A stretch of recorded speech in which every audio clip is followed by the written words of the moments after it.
Hello everyone. Before we start, make sure to like and subscribe to the channel, and leave a comment with where you're from and what time you're watching. That way, YouTube will keep showing you stories just like this one. Now, let's begin. The fluorescent lights in the Dallas airport terminal were giving me a headache that Thursday morning.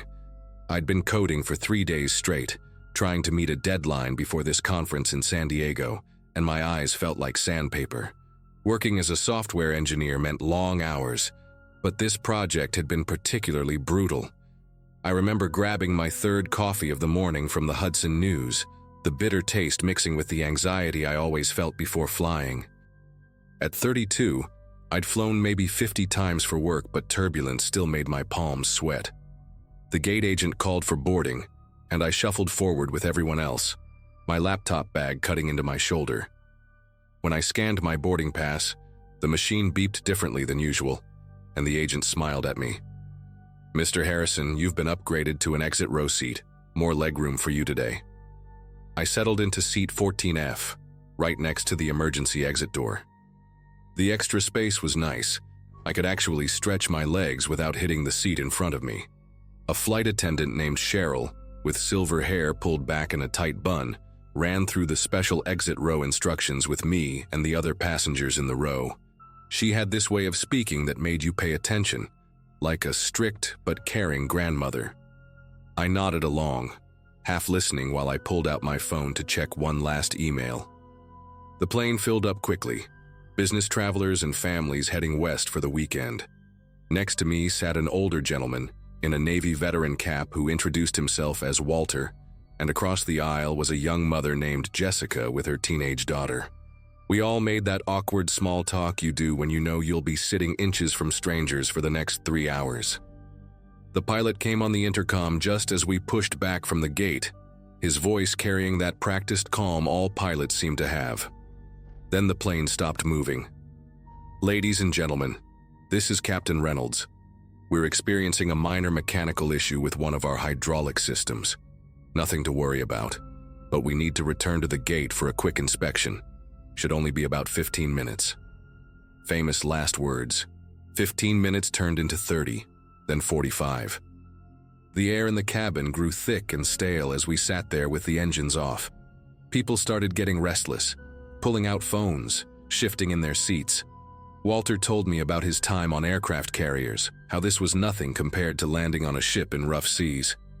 Jessica's daughter, who couldn't have been more than 14, kept asking her mom questions about the delay.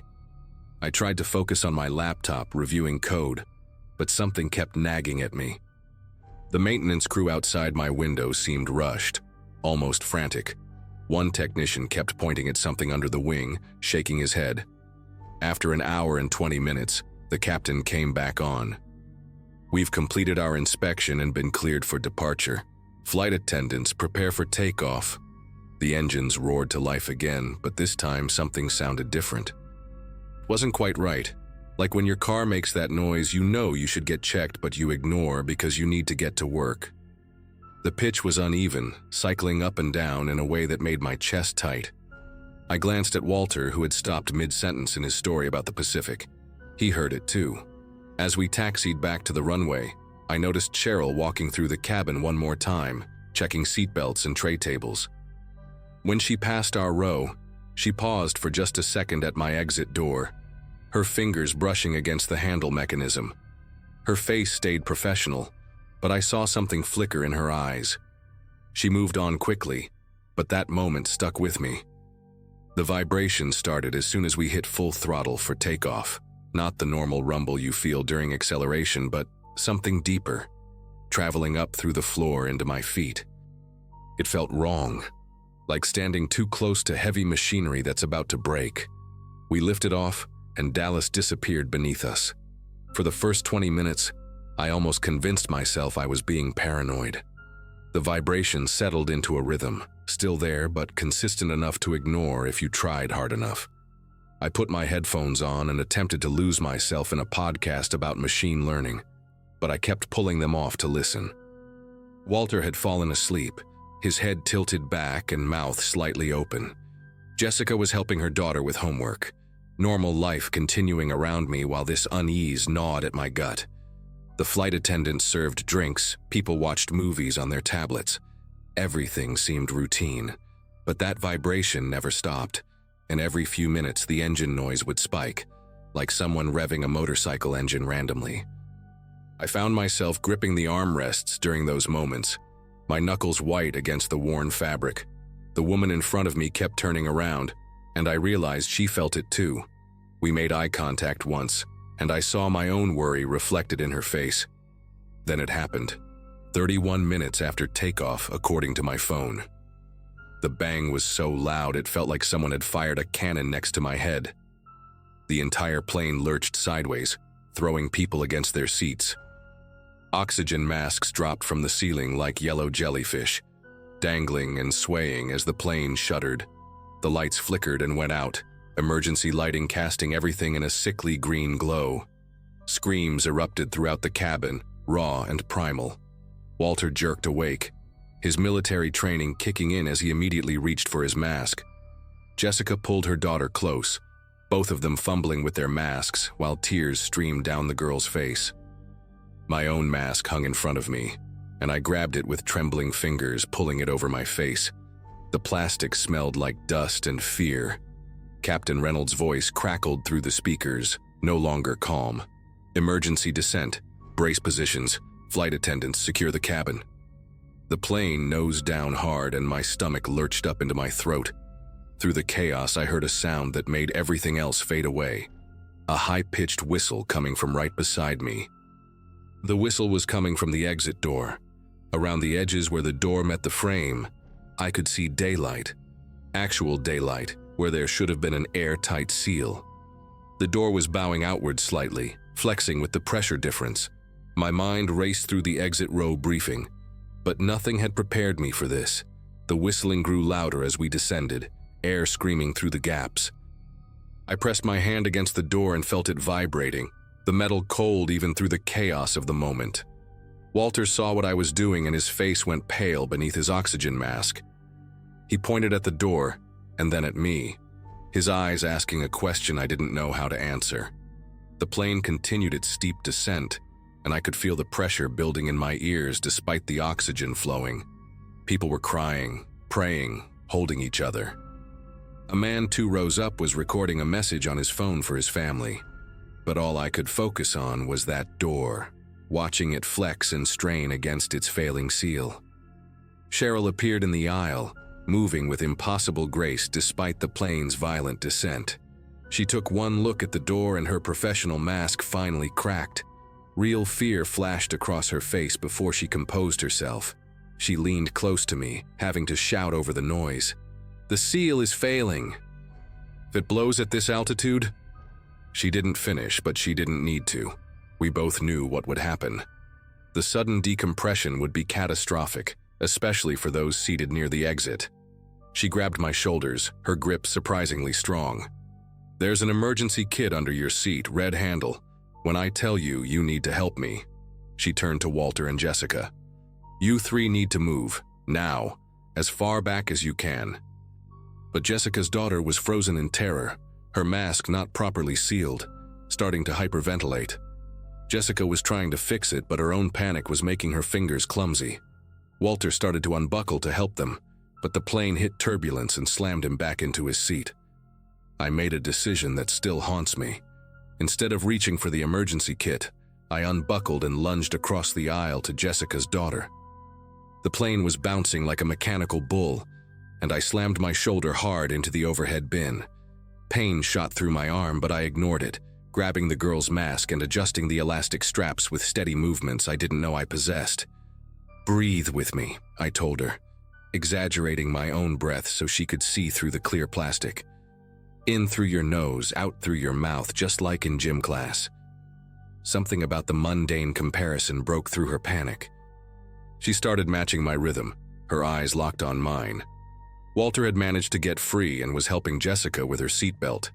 The whistling from the door had become a shriek, and I could see the gap widening.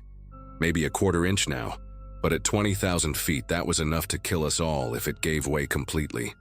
Cheryl was on her radio, speaking rapidly to the cockpit, her free hand pressed against the door as if she could hold it closed through sheer will. 8 minutes to 10,000 feet, Cheryl announced, and I knew she was telling us how long we had to live if the door held. She looked at me, then at the emergency kit I hadn't retrieved. Now or never. I left Jessica's daughter with her mother and dove back to my seat, finding the red handle under the cushion. The kit was heavier than expected, a metal box that clanged open to reveal industrial-strength adhesive strips, a manual pressure gauge, and something that looked like an inflatable seal.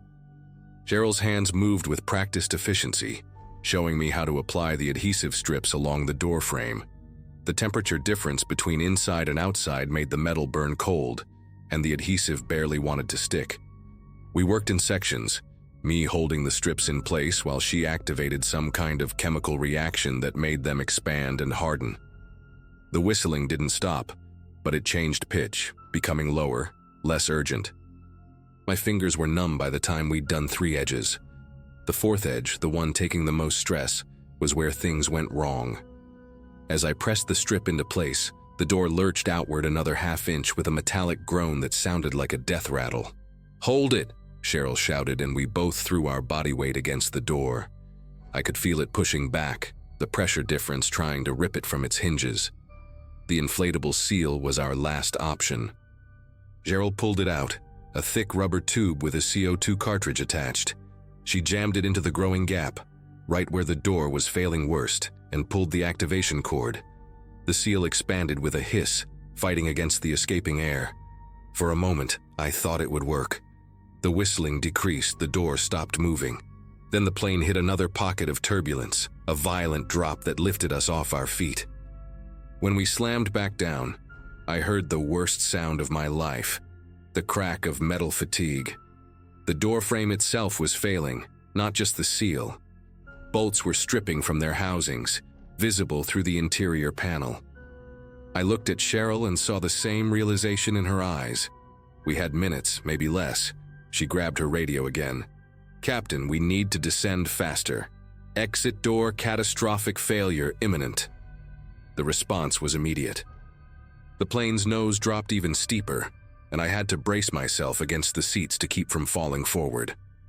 4 minutes, Captain Reynolds' voice came through the speakers, barely audible over the screaming wind and terrified passengers. 4 minutes might as well have been 4 hours.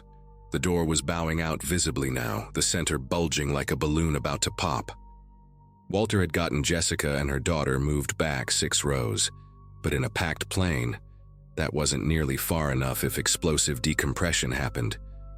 I made another choice then, one that went against every instinct of self-preservation. I wedged myself between the door and the seat, using my back as a brace. The cold was incredible, seeping through my shirt like ice water. Cheryl saw what I was doing and positioned herself next to me, both of us becoming human reinforcements for failing metal. She started talking, maybe to distract us both from what might happen. 23 years I've been flying. Never had a door fail. "You're doing good, Harrison. Just hold on." The vibration through my back was getting worse, each shake of the plane threatening to be the one that sent us into the sky. I could hear rivets popping like firecrackers. 3 minutes. 2 minutes. The altitude alarm was beeping somewhere, mixing with all the other chaos into a symphony of disaster. Then, just as I felt the door shift against my spine in a way that meant it was about to go, everything changed. The pressure in my ears popped so hard, I thought my eardrums had burst. But it wasn't the door failing. We'd broken through 10,000 feet. The stress on the door decreased dramatically, like someone had turned off a switch. The bulge flattened, the whistling dropped to a whisper. Cheryl and I stayed pressed against it, not trusting the sudden reprieve, as Captain Reynolds brought us down toward San Diego. Those last 15 minutes felt like a lifetime. When the wheels finally touched runway, the entire plane erupted in applause and sobs. Emergency vehicles surrounded us before we'd even stopped rolling. They evacuated us through the other exits, keeping everyone away from our damaged door. As I stepped onto the tarmac, my legs nearly gave out. The adrenaline was wearing off, leaving me shaky and exhausted. Cheryl found me by the ambulance where they were checking everyone for hypoxia. She hugged me, this woman I'd never met before today, and whispered "thank you" in my ear. The NTSB investigation later found that improper maintenance during our delay had damaged the door seal, and the pressure differential at cruise altitude had nearly caused catastrophic failure. I still fly for work, though I always check my seat assignment now. Exit rows don't appeal to me anymore. Sometimes I wake up at night, feeling that cold pressure against my back, hearing those rivets pop.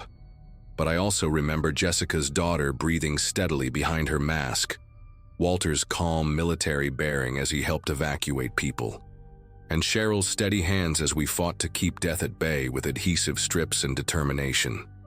The report said we were 43 seconds from total door failure when we hit safe altitude. 43 seconds. I've lived a lot of life in those seconds since then, and I don't take any of them for granted. They offered me compensation, counseling, even first-class upgrades for life. I took the counseling. The therapist helped me understand that the choice to stay and help wasn't reckless. It was human. We're wired to help each other when things go wrong, even when it might cost us everything. That door never did blow out, but it opened something in me. Now when I code, when I solve problems for a living, I remember that sometimes the solution isn't elegant or pretty. Sometimes it's just holding on with everything you've got until you reach safe ground.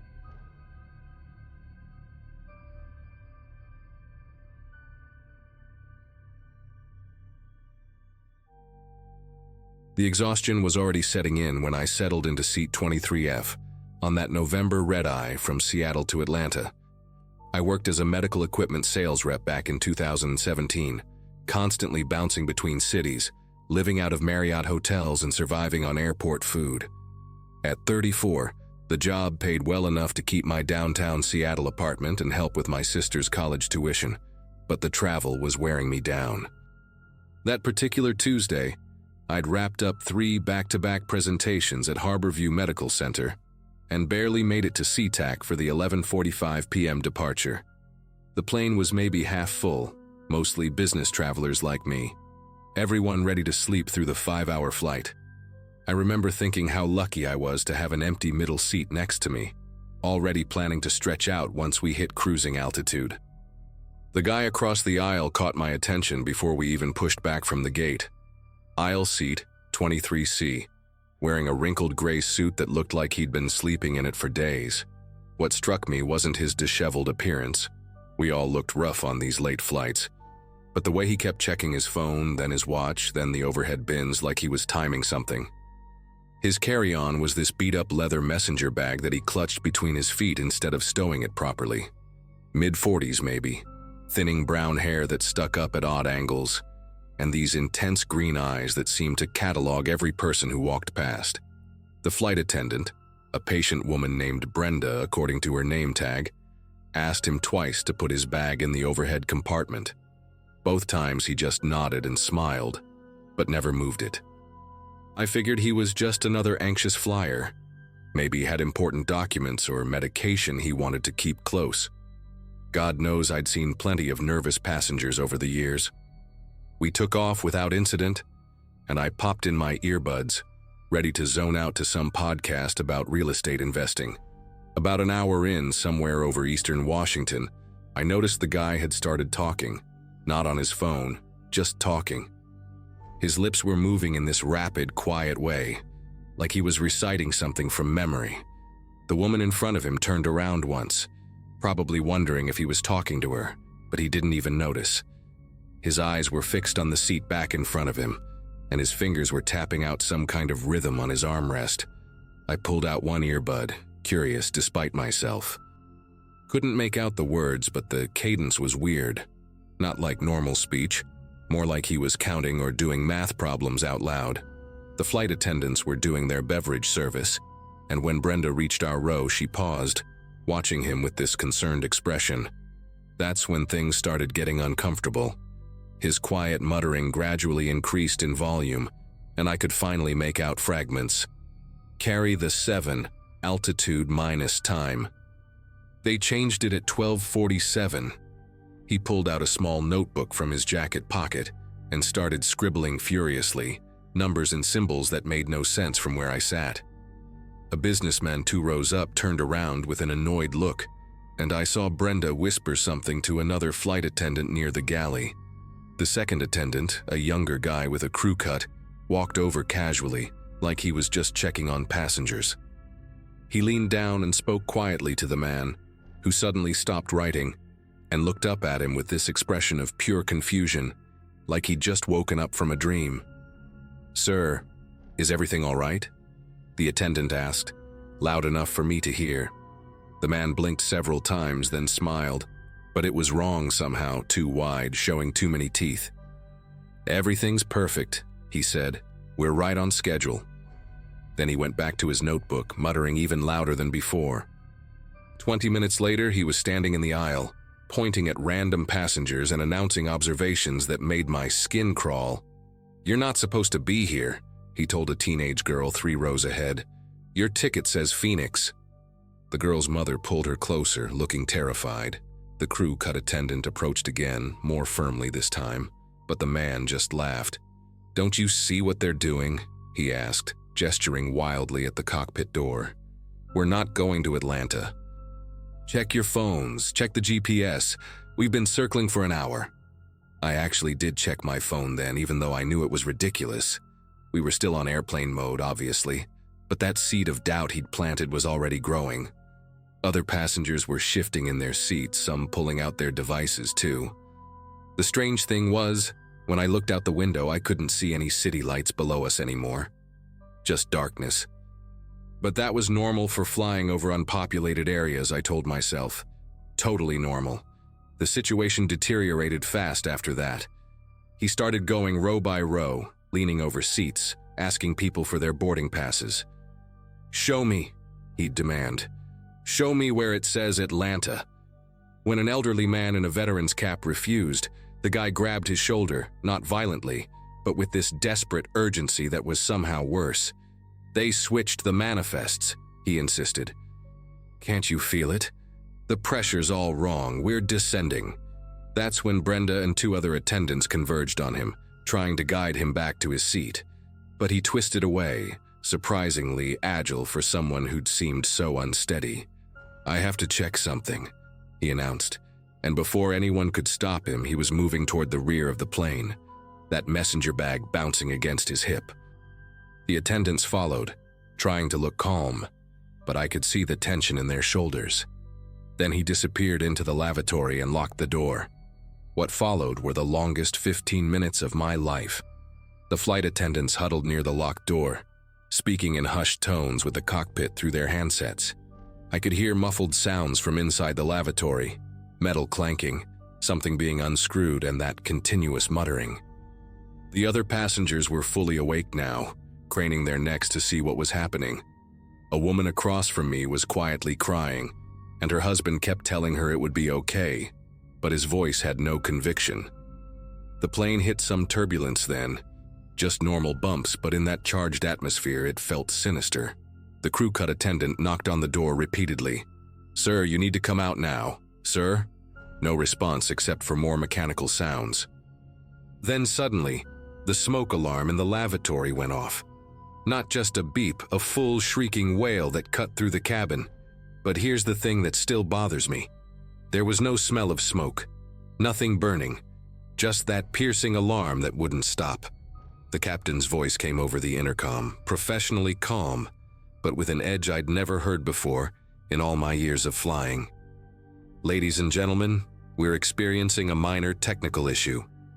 Please remain in your seats with your seatbelts fastened." But I could see Brenda's face, and it wasn't showing minor technical issue. It was showing barely controlled panic. The attendants had produced some kind of tool and were working on the lavatory door lock while the alarm continued its assault on our ears. When they finally got it open, the alarm cut off instantly, like someone had flipped a switch. The silence that followed was somehow worse than the noise. All 3 attendants crowded around the doorway, blocking our view, but I heard the crew cut guy say, "Jesus Christ," under his breath. Then Brenda stepped back, and for just a second I could see inside. The man was sitting on the closed toilet lid, completely calm now, hands folded in his lap. But the small mirror above the sink had been removed, and through the opening I could see exposed wires and tubes. Some of them had been cut. Others were connected to something I couldn't identify, something from his messenger bag. "I fixed it," he said, his voice eerily serene. "The deviation was at 217. We're back on course now." The crew cut attendant grabbed his arm to pull him out, but the man didn't resist. He stood up slowly, like he was in no hurry, and that's when I noticed his hands. They were covered in what looked like hydraulic fluid, dark and oily, and there were small cuts all over his palms, like he'd been handling something sharp without caring about injury. As they led him past my row, he looked directly at me, and I'll never forget what he said. "Check your compass when you land. Magnetic north isn't where they told you it would be." His green eyes were completely lucid, not a trace of the mania from before. That somehow made it worse. They seated him up front where they could watch him, zip-tying his wrist to the armrest, but he didn't struggle. Just sat there with his eyes closed, lips moving in that same rhythmic pattern from earlier. The captain announced we'd be making an emergency landing in Denver, but that took another hour, the longest hour I've ever experienced. The whole time I kept thinking about those cut wires, wondering what systems they connected to, what he might have actually done in there. The other passengers were silent, that kind of thick quiet that happens when everyone's scared but trying not to show it. I noticed people kept checking their phones, even though we had no signal, looking for something, anything, to verify we were where we should be. The flight attendant stayed near the man, but he never moved, never opened his eyes. About 20 minutes before landing, something else happened that I've never told anyone until now. All our phones, every single one in the cabin, suddenly showed the same time, 2:17 a.m., even though it should have been close to 4 a.m. by then. The businessman 2 rows up gasped. The crying woman let out a little shriek, and I just stared at my screen, watching the numbers refuse to change. Then, just as suddenly, they all jumped to the correct time, like whatever interference had been affecting them just stopped. We landed in Denver without incident, and the police were waiting on the tarmac. They took the man away first, still completely docile, still with that unsettling calm. As he passed my row one last time, he opened his eyes and looked at me. "You'll thank me later," he whispered, "when you see the news about Atlanta." The FBI agents who boarded next spent 2 hours questioning all of us, taking our phones to check for evidence, examining that lavatory with equipment I'd never seen before. They wouldn't tell us what they found, just kept asking about what exactly we'd heard him say, what we'd seen him do. The agent who interviewed me, a woman with prematurely gray hair and tired eyes, seemed particularly interested in his comments about magnetic north and the time deviation. She made me repeat those parts 3 times, taking careful notes. When I asked if we were ever in actual danger, she just said, "We're investigating all possibilities." Here's the thing that haunts me. There was no news about Atlanta. Nothing happened there that night or the next day or ever. Whatever the man thought he was preventing, it either never existed or he actually prevented it. I've checked flight records since then, and our flight path that night shows some weird anomalies, little deviations that air traffic control can't explain, moments where we seem to be in 2 places at once according to radar. The airline sent us all apology letters and flight vouchers, but no explanation. I tried to find out what happened to the man, but hit dead ends everywhere. The FBI file is sealed, the airline won't comment, and none of the other passengers I've tried to contact will talk about it.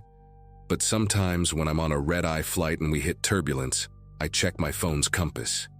And twice, just twice, I've seen it pointing somewhere it shouldn't. Both times I've thought about those cut wires, those numbers he was muttering, and wondered if maybe, just maybe, he really was trying to stop something. Something that's still out there, waiting for the right flight, the right time. I don't fly red-eyes anymore.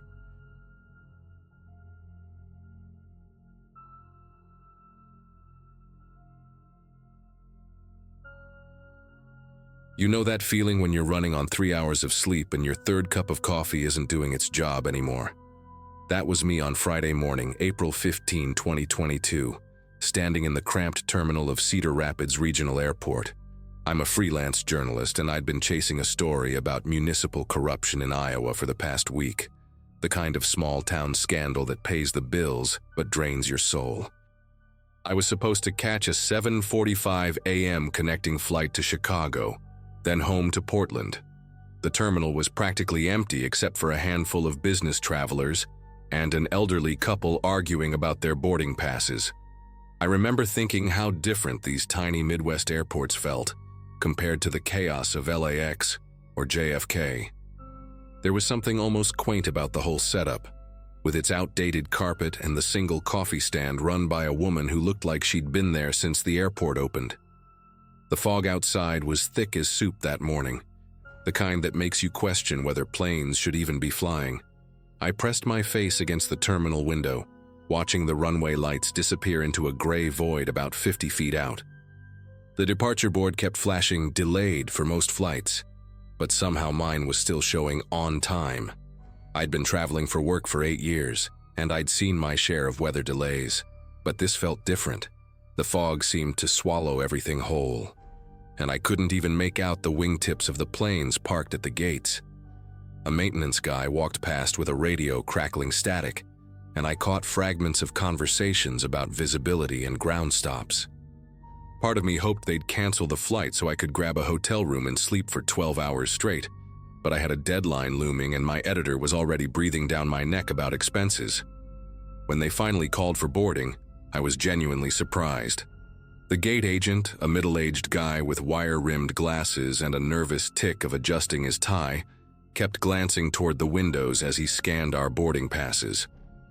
"Beautiful morning for flying," he said to each passenger, but his voice had that forced cheerfulness you hear from people trying to convince themselves everything's fine. The plane was a small regional jet, maybe 40 seats total, and it felt even tinier as we filed down the narrow aisle. I grabbed a window seat about halfway back, hoping to catch some sleep during the short hop to Chicago. The woman across from me was clutching her armrest and muttering prayers under her breath. 2 rows up, a businessman in a rumpled suit was typing frantically on his laptop, probably trying to squeeze in some work before takeoff. The flight attendant, a young woman named Kimberly according to her name tag, was going through the safety demonstration with practiced efficiency, but I noticed she kept glancing toward the cockpit door.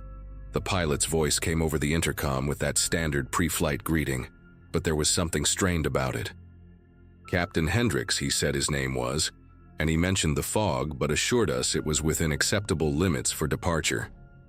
"We'll have you in Chicago in about an hour and 15 minutes, he said, though his tone suggested he wasn't entirely convinced. As we taxied away from the gate, I could feel the plane moving slowly, almost hesitantly. The engines spooled up and down like the pilots were having second thoughts. Through my window, I watched the terminal building disappear into the gray wall of fog, and then there was nothing but white. No runway lights, no ground crew, nothing. Just the sound of engines and the low hum of conversations from nervous passengers. I pulled out my phone to check the time and noticed I still had a decent signal, so I started scrolling through emails to distract myself from the growing unease that was settling in my chest. We sat at what I assumed was the end of the runway for what felt like forever. The fog was so thick, I couldn't see the wingtip lights, and the only indication we were still on the ground was the occasional bump from the landing gear rolling over runway joints. I could hear the pilots talking through the thin cockpit door, their voices muffled but urgent. Words like visibility minimums and tower clearance drifted back to us. The businessman 2 rows up had closed his laptop and was now staring out his window, with the same confused expression I probably had. Kimberly walked up and down the aisle, checking seatbelts and overhead bins, but her movements were more mechanical than usual, like she was going through the motions to keep herself busy.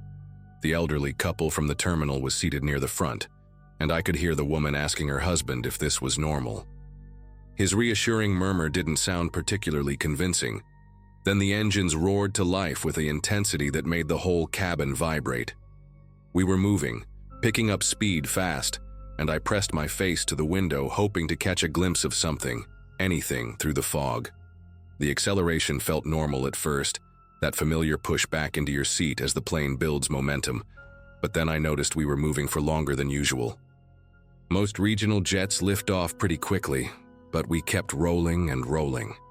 The woman across from me had her eyes squeezed shut, and her knuckles were white from gripping the armrest. I started to wonder if we were on a longer runway than I thought, or if the pilots were being extra cautious because of the visibility. The sound of the engines changed pitch, and I could feel us starting to rotate, that moment when the nose lifts, and you know you're about to leave the ground. Relief washed over me as I felt the familiar sensation of the wheels leaving pavement. But then, everything went wrong at once. There was this horrible scraping sound, like metal being dragged across concrete, and the plane lurched violently to the right. My shoulder slammed into the window as we banked so hard, I thought we might roll completely over. The oxygen masks dropped from the ceiling, swaying wildly as the aircraft shuddered and bucked like it was fighting to stay airborne. Someone screamed near the front of the cabin, and I could hear loose items crashing around in the overhead bins. The businessman's laptop went flying across the aisle, and the elderly woman was crying out for her husband. Through the chaos, I could hear Captain Hendricks on the intercom, his voice tight and controlled but clearly stressed. "Ladies and gentlemen, we've encountered a mechanical issue during takeoff. Please remain seated with your seatbelts fastened while we assess the situation." The plane kept banking right, far beyond what felt safe, and I could feel us losing altitude even though we'd barely gotten off the ground. The cabin pressure started dropping almost immediately. My ears popped painfully, and I could taste that metallic tang in the air that meant trouble. Kimberly was struggling to move down the aisle, grabbing seatbacks for support as the plane continued its erratic flight path. Her face was pale, and she kept looking toward the cockpit like she was waiting for instructions that weren't coming. I pulled out my phone and started recording without really thinking about it, journalist instincts kicking in even when I was terrified. The video shows everything shaking violently, passengers reaching for oxygen masks, and through my window, just gray fog and the occasional flash of what might have been ground lights far below. Captain Hendricks came back on the speaker. "We may have departed from an incorrect runway and sustained damage during takeoff. We're working to stabilize the aircraft." His words sent a chill through the cabin that had nothing to do with the failing pressurization. Wrong runway? How do you take off from the wrong runway? The smell of fuel started seeping into the cabin, sharp and acrid, making several passengers gag. That's when real panic set in. The woman across from me was hyperventilating into her oxygen mask, and the businessman was frantically texting someone, probably his family. I kept my phone recording, though my arms were shaking so badly the footage was probably useless. Through the speaker system, we could hear fragments of radio chatter between the pilots and air traffic control. Words like fuel leak, hydraulic pressure, and emergency landing filtered through the static. The plane was still banking right, but not as severely now, and I could feel the pilots fighting to bring us level. Captain Hendricks announced we were returning to Cedar Rapids for an emergency landing, but his voice cracked slightly when he said it. The fog was still so thick outside that I couldn't see anything to orient myself, just endless gray, punctuated by the occasional warning light blinking on the wing. Kimberly managed to make it to the front of the cabin and grabbed the PA system. Her voice was steadier than I expected as she walked us through emergency landing procedures, but I could see her jaw trembling. "In the event of an emergency landing, assume the brace position," she said, demonstrating with her arms over her head. The elderly couple was holding each other, and the man kept repeating, "It's going to be okay, Margaret. It's going to be okay," like a mantra. I realized I was still recording and tried to keep the camera steady, capturing the chaos around me. Part of my brain was thinking about the story this would make, assuming we survived to tell it, but mostly I was just trying to process what the captain had said about clipping something during takeoff. In the fog, on the wrong runway, what could we have hit? Another plane? A building? The thought made my stomach lurch worse than the turbulence. The emergency landing was rougher than anything I'd ever experienced, but Captain Hendricks somehow managed to get us down in one piece. We hit the runway hard, bounced twice, and I could hear the emergency brakes screaming as we skidded to a stop. Fire trucks and ambulances were already waiting, their red and blue lights cutting through the fog like beacons. The evacuation was orderly but tense, with passengers sliding down the emergency chutes onto the wet tarmac. I kept my phone in my pocket during the chaos, but I could feel it there, heavy with the footage I'd recorded. EMTs checked everyone over, and miraculously nobody was seriously injured.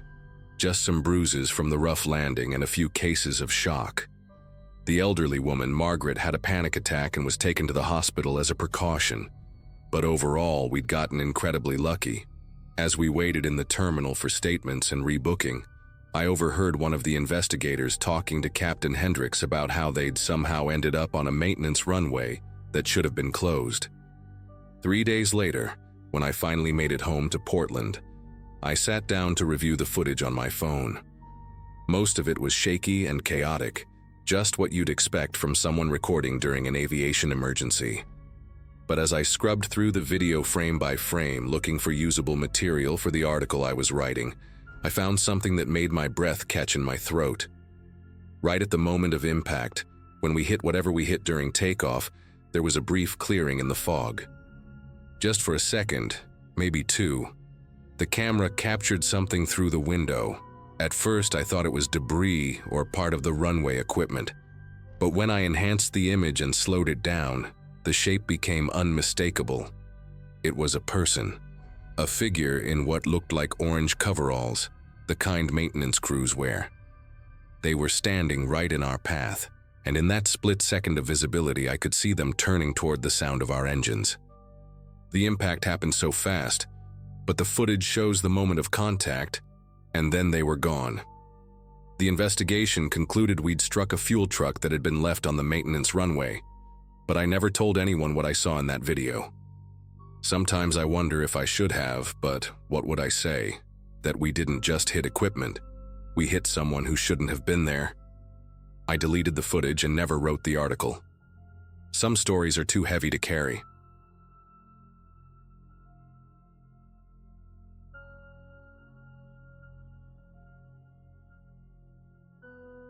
Flight 447 to Las Vegas should have been just another routine trip. I was heading out there for my old unit's annual reunion, bunch of retired federal air marshals getting together to swap stories and complain about our knees. At 62, I'd been out of the game for 3 years, but old habits die hard. Even in civilian clothes, I still found myself automatically scanning faces, noting exit rows, checking for anything that seemed out of place. My wife always said I'd never truly retire from being hypervigilant, and she was probably right. The boarding process went smoothly enough, typical Friday afternoon crowd heading to Sin City for the weekend. I'd managed to snag an aisle seat about halfway down the cabin, perfect spot to observe without being obvious about it. The flight attendants were going through their usual routine, that rehearsed safety demonstration that most passengers ignored while scrolling through their phones. I noticed 2 men in the back rows, probably around row 28 or 29, both wearing these thick winter jackets that seemed completely unnecessary for an August flight. The cabin temperature was comfortable, maybe even a bit warm. But these guys were bundled up like it was January in Minnesota. One was tall and lanky with close-cropped brown hair, the other shorter and stockier with a patchy beard. Nothing inherently suspicious about that. People dress weird on flights all the time, but it caught my attention anyway.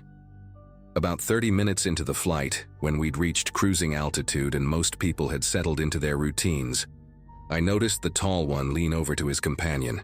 He pulled out what appeared to be a small piece of paper from his jacket pocket and discreetly handed it over. The exchange was subtle, almost rehearsed, like they'd practiced it. The shorter guy read whatever was written, nodded once, then carefully folded the note and slipped it into his own pocket. They weren't talking, weren't making eye contact with anyone else, just sitting there in their oversized jackets while everyone around them was in t-shirts and light clothing. My training kicked in automatically. Pattern recognition, threat assessment, all those instincts I'd honed over more than 2 decades of flying with potential dangers. The thing that really started bothering me was how they kept glancing toward the front of the cabin. Not casual looks, but deliberate, measuring glances toward the cockpit area and the galley where the flight attendants were preparing the beverage service. Every few minutes, one of them would crane his neck slightly, like he was timing something or memorizing the crew's movements. The tall one had this nervous energy about him, his leg bouncing constantly, fingers drumming against his armrest in a rhythm that seemed too deliberate. Meanwhile, his partner remained completely still, almost unnaturally calm, staring straight ahead with an intensity that made my skin crawl.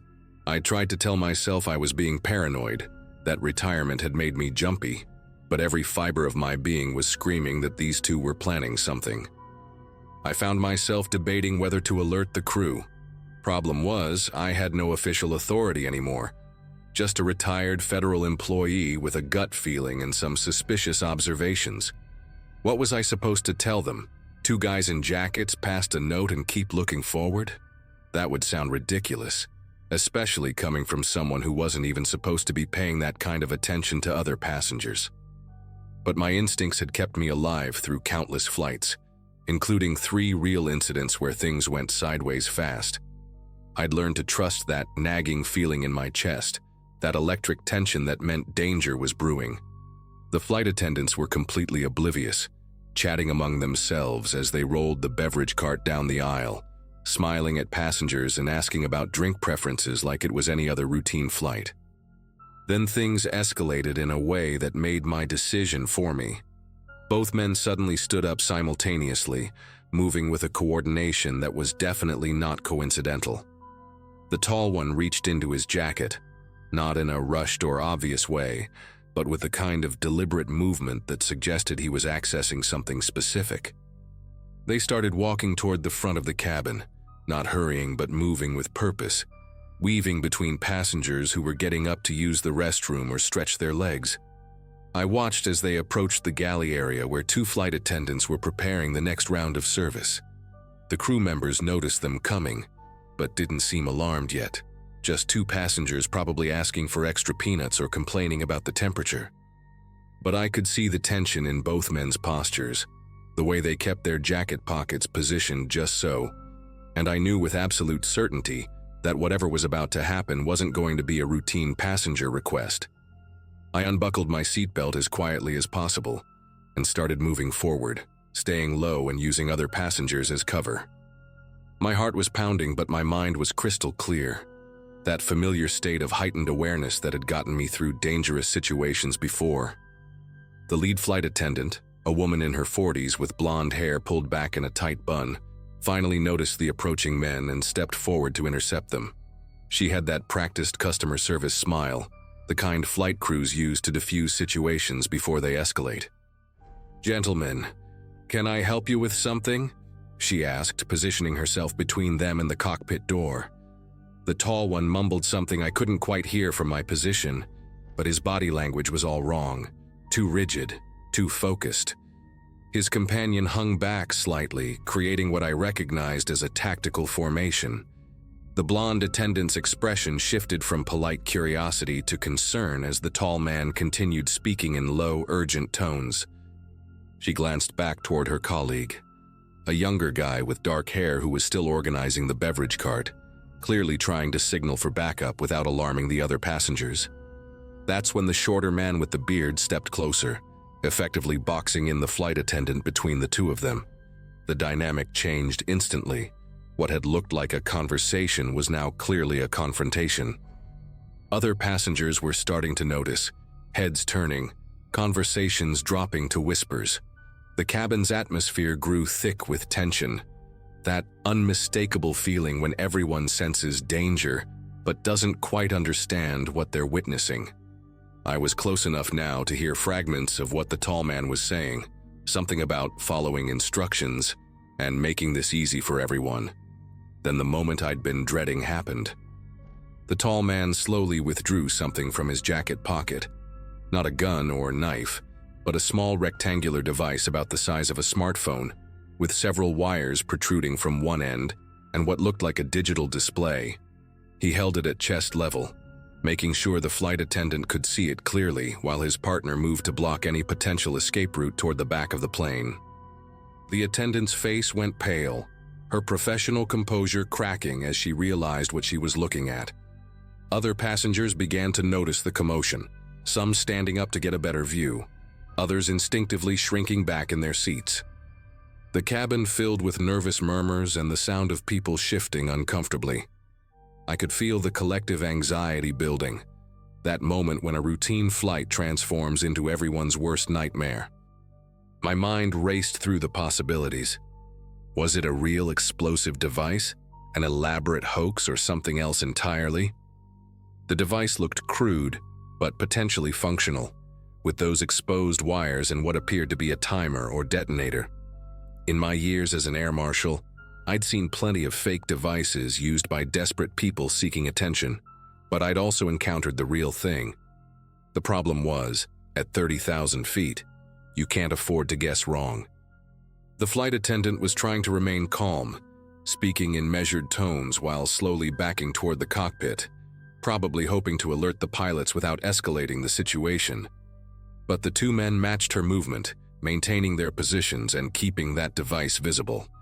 The shorter one finally spoke up, his voice carrying clearly through the now silent cabin. "Nobody needs to get hurt here. We just need everyone to stay calm and listen very carefully to what we're about to tell you." That's when I made my move. 3 years of retirement hadn't dulled my reflexes, and I knew this was my only window before the situation spiraled completely out of control. I approached from their blind spot, using the beverage cart as cover, and managed to get within arm's reach before either of them noticed me. "Federal Air Marshal," I announced firmly, even though it wasn't technically true anymore. The psychological effect was immediate. Both men spun toward me, momentarily confused and off balance. In that split second of hesitation, I lunged forward and grabbed the device from the tall man's grip while simultaneously tackling him backward into the galley area. The shorter man started to react, but the male flight attendant had recovered enough to help restrain him. What followed was 30 seconds of pure chaos. Passengers screaming, people diving under seats, the device skittering across the floor as we wrestled for control. When the dust settled and we had both men subdued, I finally got a close look at their explosive device. It was a GPS tracker jury-rigged with some LED lights and loose wires to look threatening, sophisticated enough to fool terrified civilians, but obviously fake to anyone with training. The whole thing had been an elaborate ruse, part of some insurance fraud scheme where they planned to claim trauma compensation after heroically disarming their own fake bomb. The tall man broke down completely once he realized his plan had failed, sobbing about medical bills and desperation. We made an emergency landing in Kansas City, where real federal agents took over and arrested both men. The reunion in Vegas was pretty anticlimactic after that, but my old colleagues got a kick out of hearing how I'd tackled a fake terrorist with a phony bomb. Sometimes the job really never leaves you, even when you think you've left it behind.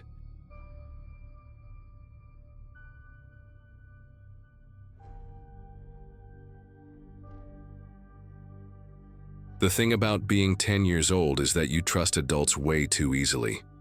I learned that lesson the hard way on a Friday afternoon at LaGuardia Airport, and honestly, it still gives me chills thinking about what could have happened.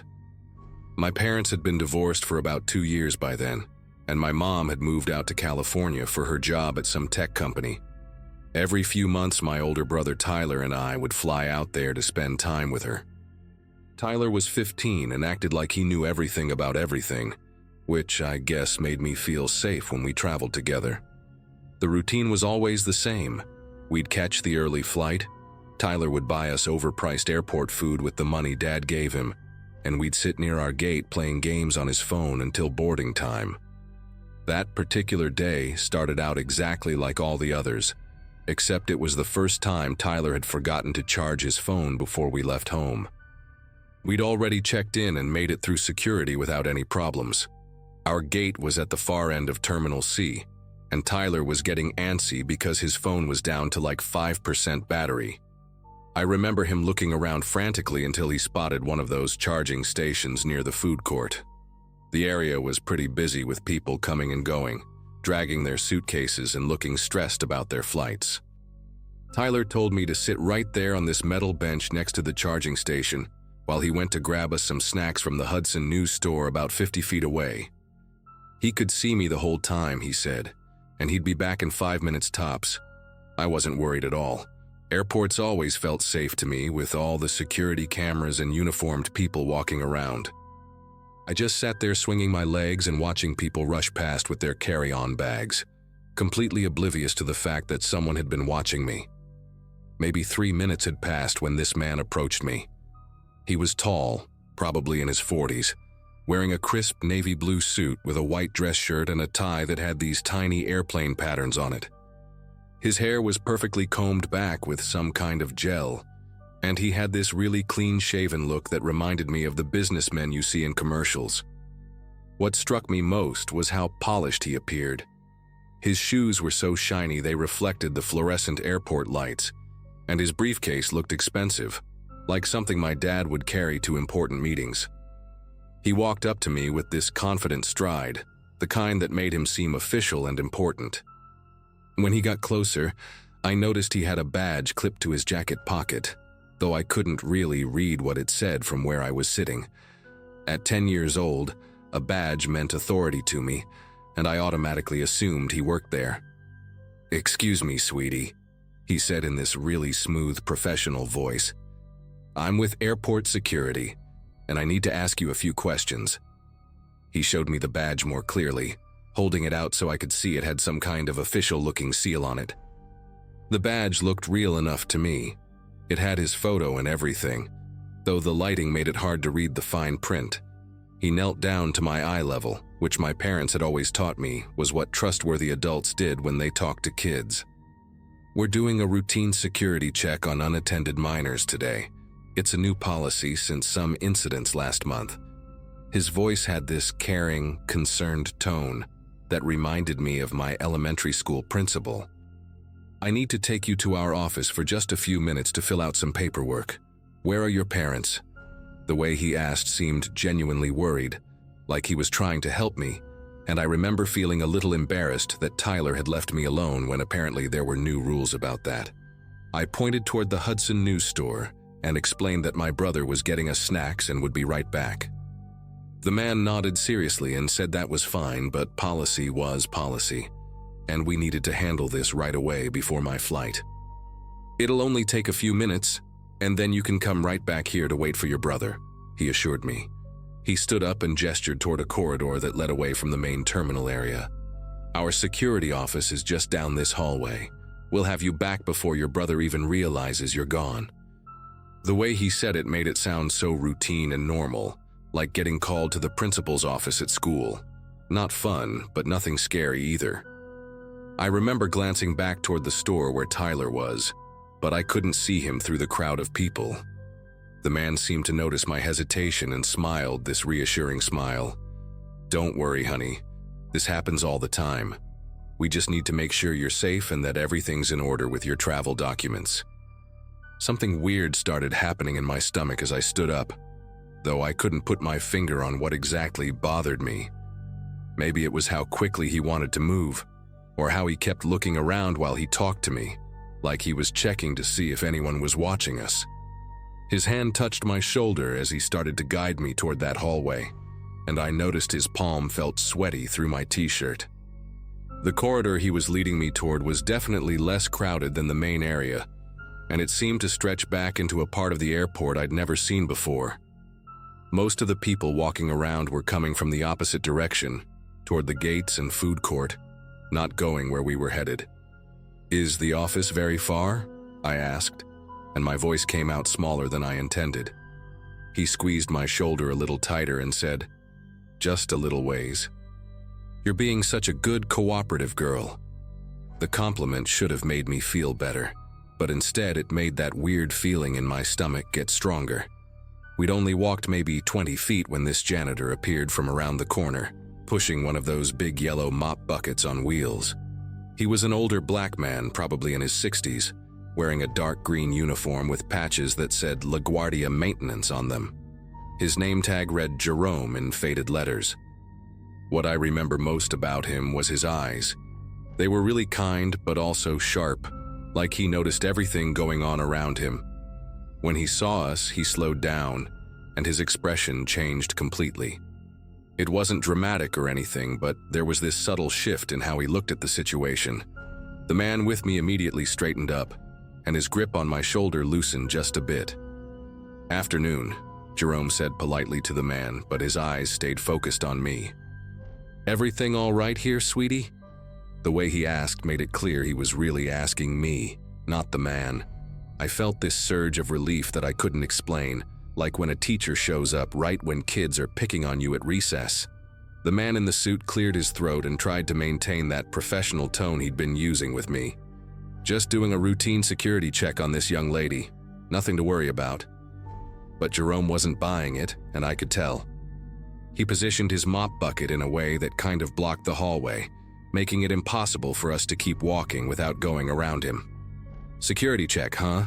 Jerome said, and I noticed he pulled out his radio from his belt. "That's interesting. I've been working these terminals for 12 years, and I've never seen airport security dress quite like that." His voice was still polite, but there was steel underneath it now. The man's hand started to slide off my shoulder, and I could see sweat beading on his forehead despite the air conditioning. "What department did you say you were with again?" Jerome asked, stepping closer to us. The man mumbled something about being new and having to get back to his rounds, but Jerome wasn't having any of it. "Why don't we just call this in to make sure everything's proper?" he said, lifting his radio. "Control, this is Jerome in Terminal C. I've got a situation here that needs verification." The moment Jerome reached for his radio, everything changed. The man who'd been so calm and professional suddenly became agitated, like a switch had been flipped.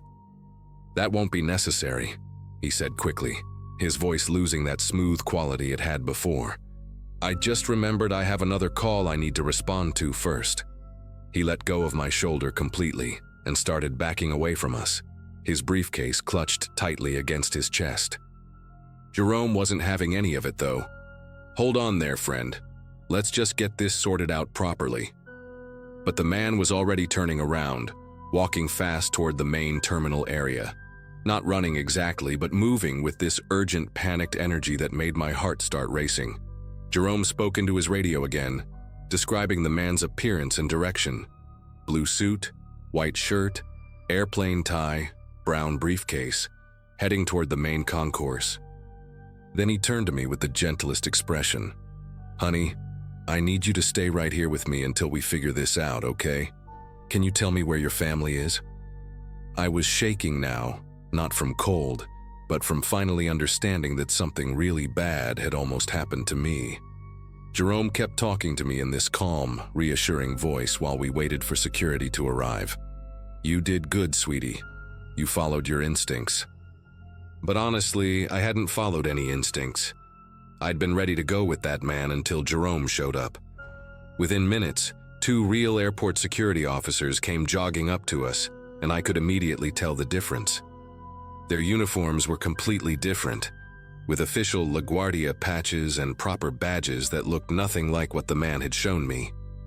They asked me to describe exactly what happened while one of them radioed for additional officers to search for the fake security guy. Tyler came running over about 5 minutes later, looking panicked and guilty. He'd finally noticed I wasn't at the charging station and had been frantically searching the food court area. When I told him what happened, his face went completely white and he kept apologizing over and over, like it was his fault that some creep had tried to trick me. The security officers took us to their actual office, which was nothing like the vague office the fake guy had described. It was brightly lit, filled with monitors showing camera feeds from all over the airport, and had multiple uniformed personnel working at desks covered with official paperwork.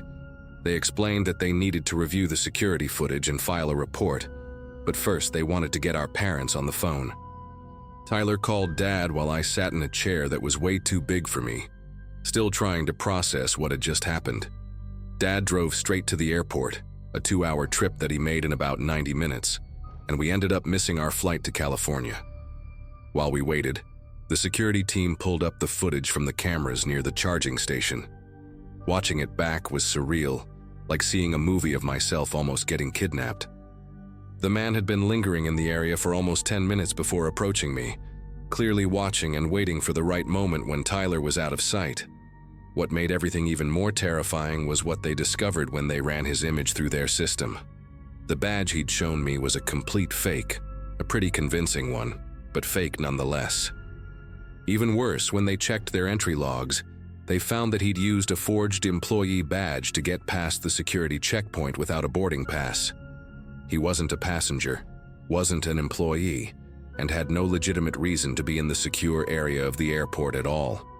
The real kicker was that this wasn't his first time doing this. They found footage of him in the terminal on 3 other occasions over the past month, always near areas where families with children congregated. They never caught him that day. He'd slipped out through some service exit before they could track him down. Jerome became kind of a hero in our family after that. Dad insisted on getting his contact information so we could send him a proper thank you gift, and Jerome just smiled and said he was glad he happened to be mopping that particular hallway at that particular time. Still think about that day whenever I'm in airports, and I always make sure to stay close to whoever I'm traveling with, no matter how old I get.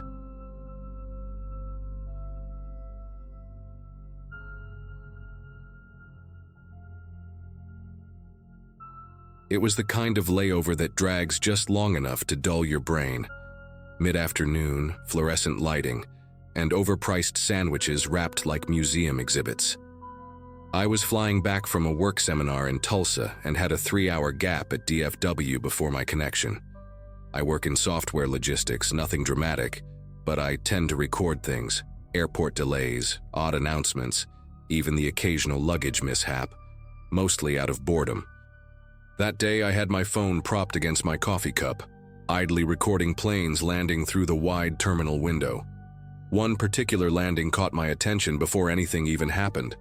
The plane looked wrong in the air, not broken, not on fire, but sluggish, like it was gliding in too heavy, dipping slightly to one side. It hit the runway too hard, bounced once, then skidded with a sound I can only describe as metal being grated through wet concrete. People stood up all around me, some gasping, others recording. The plane veered off the strip and tore through the safety lights before slamming nose first into a chain-link fence near the service road. The tail lifted slightly, then dropped. Everything froze after that. Emergency vehicles rushed in within seconds. You could see the personnel pouring out like ants from every direction. Yellow vests, flashing lights, fire extinguishers, stretchers. But what unsettled me wasn't the crash. It was the people. One by one, passengers started emerging from the plane, but they weren't yelling, crying, or even rushing. They walked slowly, glassy-eyed, like they'd just wandered out of a funeral. No one collapsed. No one clung to anyone. They just stood there, pale, blinking too slowly, not even reacting to the responders shouting instructions. The news stations looped it for hours later that night. Minor landing gear failure, they called it. No serious injuries. A textbook emergency response. They even praised the pilot, but it kept gnawing at me. I couldn't stop thinking about how quiet the passengers were, how they moved like they were underwater. That's not how people act after a near-death experience. I've been on rough flights before, turbulence, emergency landings, and people always yell, pray, hug, cry. This was different. It felt off, but not in a way I could explain without sounding like a conspiracy nut. That night, holed up in the hotel near the airport, I went through the clips I'd recorded. Most of it was shaky, lots of crowd noise, people pointing, someone yelling for their kid. But there was a moment, right as the plane stopped moving, where the camera caught a clear view of the cabin through the broken fuselage. At first, I didn't notice anything strange. You could see a few rows of seats, the emergency lights flickering inside, and figures starting to rise slowly, some shielding their eyes from the sun glaring through the cracks. I almost deleted the clip right there. But something in the frame made me pause. There was a man, or at least a silhouette of one, seated near the middle window, perfectly still. Everyone else was moving, however sluggishly, but not him. He didn't flinch when the responders climbed aboard, didn't turn when a firefighter passed right by his seat, He just sat there, hands on his lap, facing straight ahead. Not asleep, not unconscious, just waiting. And even though the resolution wasn't great, I could swear his eyes were open. The part that really messed with me was that he never got off.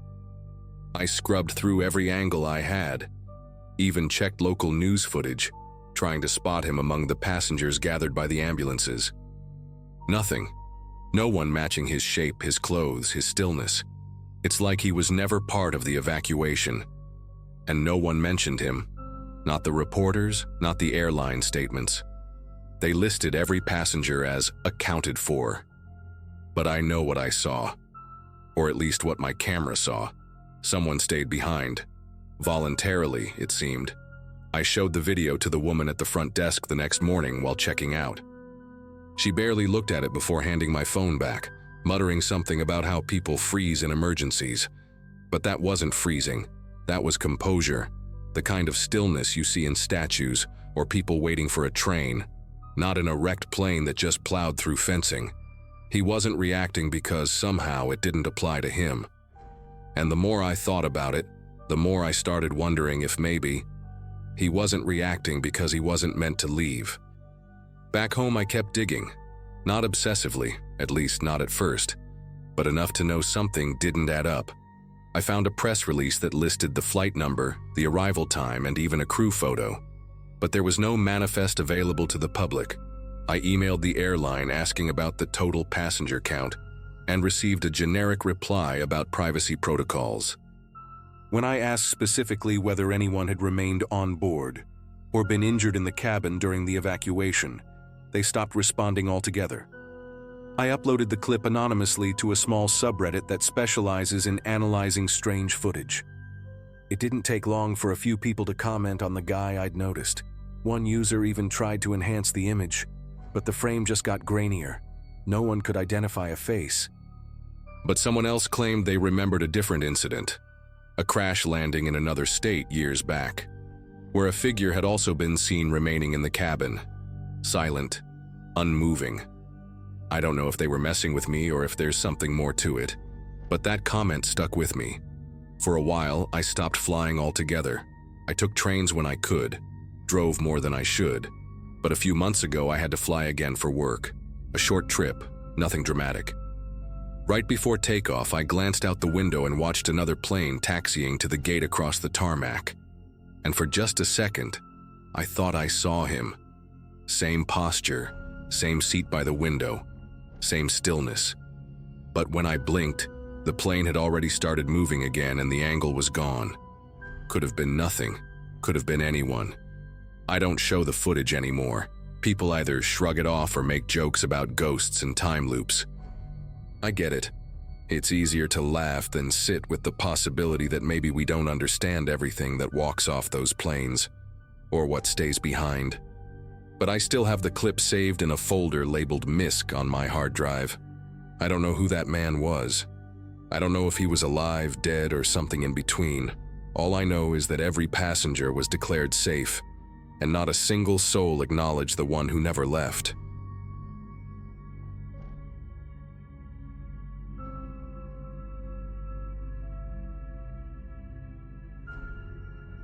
The flight was supposed to be routine. I'd flown out of Raleigh plenty of times for work, but that morning had a weird energy I couldn't quite place. It was early spring, still chilly enough to need a jacket, and the terminal was buzzing with the usual mess. Rolling suitcases, crying babies, and that hollow-sounding intercom that always cut off the first word. I was heading to a conference in Salt Lake City, something I wasn't exactly excited for. But I'd prepped well, and my hotel had decent reviews. I was just hoping to survive the networking mixers without faking too many laughs. I got to security later than I liked. My Uber driver missed the exit and looped around twice. The line was long, winding back near the coffee kiosk, and as I pulled out my ID and boarding pass, I noticed a man shuffle up behind me. Average height, scruffy beard, gray windbreaker with a busted zipper. He looked like the kind of guy you'd see refilling the chip rack at a gas station. At first he just hummed quietly, like he had a song stuck in his head. But then he tried to make small talk, Something about how long the line was, how TSA was always on a power trip. I gave a polite nod and turned forward, hoping he'd get the hint. He didn't. He kept finding little ways to chime in. "Headed somewhere fun?" he asked as I slipped off my shoes. I pretended not to hear him and focused on the bins. When I stepped through the scanner and went to grab my bag, he was right there again. Too close. Like, no personal space kind of close. I let him pass and lingered by a vending machine until he walked off toward a gate. I told myself it was nothing. Just a socially awkward guy who didn't know how to read signals. Still, something about his eyes, the way they darted from my face to my hands to my phone screen, stuck with me. Boarding time came, and I found my seat, window, row 18. I stashed my laptop bag, sat down, and pulled out my Kindle. I was halfway through a true crime book, which in hindsight might have been a mistake. Then I heard it, a voice right behind me. "Looks like we're neighbors." I didn't even need to turn around. Same voice from security. I glanced back, and there he was, settling into the seat directly behind mine, stuffing his windbreaker into the overhead like he owned the whole row. My stomach did this slow twist. Not panic exactly, but that tight, alert feeling you get when something clicks into place and you wish it hadn't. I tried to pretend I didn't notice him. Put my headphones on, didn't even start music, just wanted a barrier. But about 20 minutes into the flight, he started tapping the back of my seat. Not a hard tap, but rhythmic, like he was thinking through his fingers. I paused my audiobook and looked back.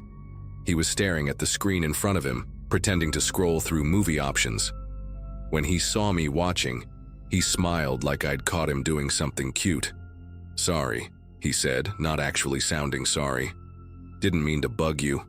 I forced a tight smile and turned around, but I knew that wasn't going to be the end of it. He started whispering things under his breath after that. I couldn't catch everything, just fragments. My name, the city I was flying to.